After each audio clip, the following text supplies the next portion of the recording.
কি তোর 12টা বয়ফ্রেন্ড তোর অবস্থা কি করছে সেইটা দেখাইতেছোস? মানে উদলা করে আবার নাইছে নামাইলি, এইটা দেখানোর জন্যই তো মনে হয় উদলা করছিলি, তাই না? তুই এখন থেকে এইসব 12 বাতের বয়ফ্রেন্ডের থেকে একটু দূরে থাকিস, তা না হলে একদমই দেখবি যে হাঁটু পর্যন্ত নেমে এসেছে। सीने से तेरे सर को लगा के सुनता मैं रहूं नाम अपना। ওরে মাদারচোদ, আমি তো ওইদিকে কোনো চোখই যাইনি। আমি প্রথমে ভাবছিলাম শামসু আবার এই ভিডিওটা আমাকে সাজেস্ট কেন করলো। শালা শামসু যে চোখ আবার অত দূর গেছে আমি তো মানে প্রথমে বুঝতেই পারিনি।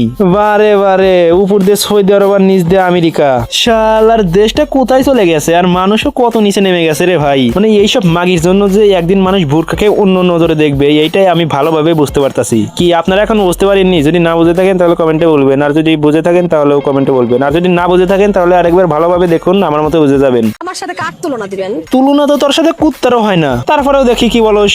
সম্পূর্ণ 3 লাখ টাকার আমি কস্টিউম করেছি। কত কত কত কত? সম্পূর্ণ 3 লাখ টাকার আমি। আমার তো মনে হইতেছে শামসুকে আমি যেই জামাটি গিফট দিছিলাম সেটাও ফেলে দিছিল, সেটা তুই টুকায় নিয়ে আসিস এইখানে পড়ছোস।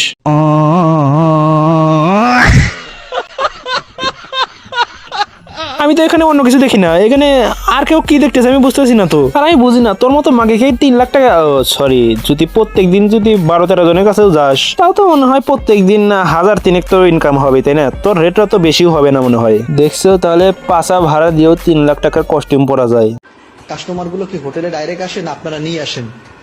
না, আমরা নিয়ে আসি না, হয়তো আমাদের পার্সোনাল কেউ থাকলে নিয়ে আসে, পার্সোনাল না থাকলে ওরাই দিয়ে দেয়।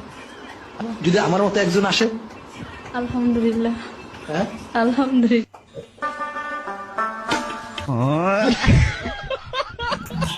আরে হুজুর রে, একদমই লজ্জা পেয়ে গেছে। কি আর করবে, পরিবারের চাপে যখন মাদ্রাসায় যেতে হয়। না হুজুর সমস্যা নাই, চালিয়ে যান, মানে ক্যামেরার বাইরে আসতেও পারেন, ওইখানে কেউ দেখবে না, মানে অন্য মানুষ সমালোচনা করার জন্য আসবে না। আর আপনার সামনে জন্য তো বললো যে তার ভাগ্য হবে, তো তার ভাগ্যটা একটু পরিবর্তন করে দিয়ে যাবেন।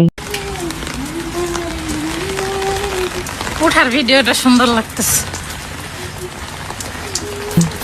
হ্যাঁ অনেক সুন্দর লাগতেছে, আর আমরা সুন্দর বলতে তো একটি জিনিসই দেখতাছি, অন্য কোনো জিনিস তো আমি সুন্দর বলতে দেখতাছি না, তাও সেটাকে সবাই সেটে সেটে শেষ দিয়ে দিছে। গাইস এগুলো মানে কি, যারা একটু জানেন একটু কমেন্ট করে জানান, কমেন্ট করে জানাই দিন।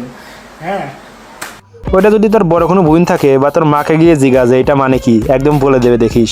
মাদারচোদ এইসব গের জন্য মানে কোনো জায়গায় ঢোকাও যায় না। আরে মাদারচোদ, এত যদি জানার ইচ্ছা থাকে তাহলে পাড়ার করে পোলাকে বলেই একদম দেখে দে প্র্যাকটিক্যালি, তোর আওয়াজ তো শুনে গেই মনে হইতাছে।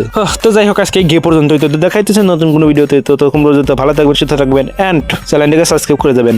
আল্লাহ হাফেজ। শামসু তোর কাজ শেষ।